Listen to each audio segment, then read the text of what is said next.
Leadership Style Comparison, Steve Jobs and Tim Cook. Introduction. The success or failure of any organization depends mainly on the prevalent leadership style as embodied by the leaders at the helm.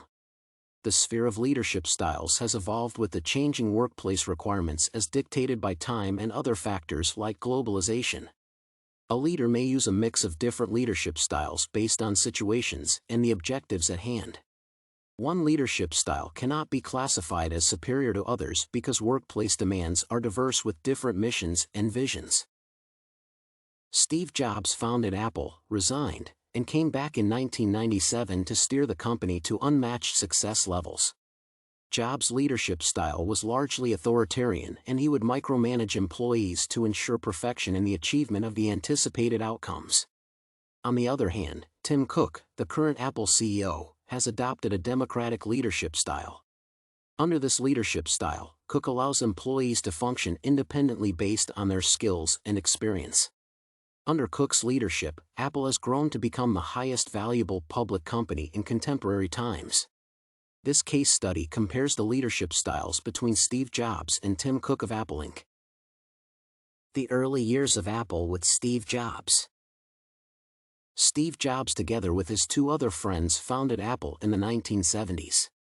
Jobs resigned from the company in 1985 but returned in 1996 after Apple bought Next, which he had founded. In 1997, Jobs became Apple's CEO at a time when the company was struggling with declining share price among other problems like imminent bankruptcy. Nevertheless, Jobs initiated a restructuring program that made the company successful and competitive in the marketplace. As a visionary leader, Jobs narrowed Apple's product line to 4 products, thus effectively allowing the company to specialize and focus as a way of gaining competitive advantage. For instance, the company released the 1998 iMac a year after Jobs took over and sold almost 800,000 units in less than 6 months. Jobs pioneered different mobile phone applications and stayed ahead of the competition for a long time. For instance, Jobs came up with the iTunes Music Store in 2003 and launched the App Store in 2008, which revolutionized the way users enjoy music and access mobile applications respectively. Additionally, Jobs was behind the pioneering launch of the mobile operating system, which had not been experienced in the mobile phone circles hitherto.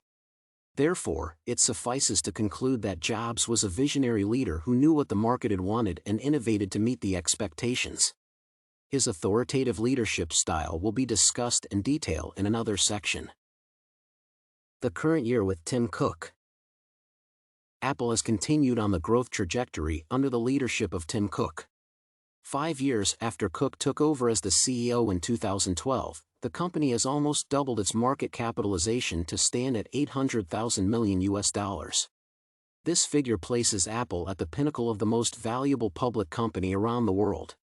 Cook has taken a different approach to leadership as compared to his predecessor, Steve Jobs. While Jobs innovated continuously to come up with new products, Cook has decided to focus on the iPhone to drive the company's profits on a year-over-year basis. Additionally, Cook has expanded the company's market share in places like China among other emerging markets as a way of maintaining steady growth. Under Cook, Apple is now involved in social justice causes and charitable events, which abandons its earlier culture of not donating money as it gave up enough through taxes. For instance, in 2014, Cook revealed that he is gay, which came out as a huge boost to the lesbian, gay, bisexual, and transgender (LGBT) movement. Consequently, the company's workplace has become highly diversified. Therefore, while Apple has not been as innovative under Cook as it was under Jobs, the company now comes out as corporate social responsibility (CSR) champion. Steve Jobs' leadership style. Steve Jobs' leadership style can be termed as authoritarian. He was so obsessed with details that employees would feel micromanaged while executing their duties. In other words, Jobs wanted to participate in most of the company's undertakings from design to marketing. According to Steve Wilhite, a former leader in the company's marketing department, Jobs' eagerness for details and participation were unparalleled. Wilhite notes, working with Steve was not an easy task, but it was inspiring. His bandwidth, his ability to grasp different concepts, his passion for delivering an off-the-charts experience, I've never experienced anything like that with any other CEO. Jobs was a perfectionist, and he would tell off people who disagreed with him without mincing his words. According to McInerney, Jobs was a high-maintenance coworker who labeled people who didn't agree with him as bozos. Jobs' controlling nature touched on every aspect of the company, even the food served in the eatery. Jobs ensured that employees were hired specifically based on the match of their skills to the available task. Additionally, every Monday, the CEO would hold weekly meetings with executives to fine-tune details of what needed to be accomplished within the week. Interestingly, even with the authoritarian leadership style practiced by Jobs, Apple experienced low turnover rates. Since employees did not like Jobs' leadership style, people joined and stayed in the company because they believed in its mission and vision as sold out by the CEO. The authoritative nature of leadership came from a point of passion for the company as opposed to the quest for personal and monetary gains. Tim Cook's leadership style.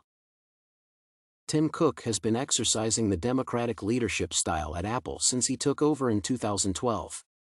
After taking the helm at Apple, Cook endeavored to focus on the existing products, especially iPhone, coupled with nurturing business and employee relationships. In what came out as a clear contrast to his predecessor, Cook does not micromanage employees or get involved at all levels of running the company. For instance, the executive cabinet took care of the details surrounding the product engineering of the iWatch, which was launched under Cook's leadership.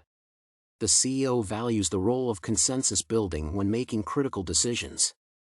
Under Cook, Apple is now involved in different corporate social responsibility exercises, which underlines the democratic leadership style. According to Lashinsky, Cook has used the pulpit provided him by Apple's worldwide platform to opine on subjects as diverse as human rights, access to education, female representation on Wall Street, immigration reform, and privacy rights. Unfortunately, this style of leadership has led to slow decision-making coupled with limited innovativeness that characterized Apple under Steve Jobs. Nevertheless, Apple seems to be moving in the right direction given its unprecedented growth under Cook's leadership.